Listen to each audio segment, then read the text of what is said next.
আমি হোটেলে গিয়ে চাকরি করেছি তোমাকে পাওয়ার আশা। তুমি তো চলে গিয়েছো অন্য কারো পাশে। হোটেলে জুটা খেয়ে বড় হয়েছে, বুঝি না বিরানির মর্ম।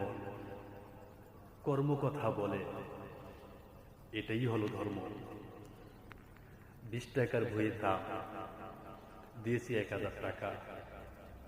মায়ের পায় না ভাত খাইতে, বাপের পকেট ফাঁকা।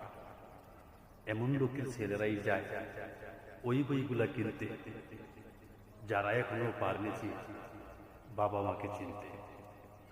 কষ্টের টাকা নষ্ট করে কিনছো তোমার বই, একবার কি ভেবে দেখেছ তোমার বাবা মা থাকে কোন? ফুটপাত থেকে উঠে এসে হোটেলে করেছো চাকরি। বড় কথায় গল্প বলো, তুমি নাকি লাখপতি। 3 মাসে 44 লক্ষ রুজি করেছো তুমি। এই কথা বললেও কি আর বিশ্বাস করবো আমি? ব্যবসা ধরছো বই বিক্রি করে, লেপসা তোমার হবে। এই ব্যবসা কি আর তোমার চিরদিন রবে? Good bye. বাকি কবিতাগুলো আরেকটা ভিডিও দিয়ে দিই।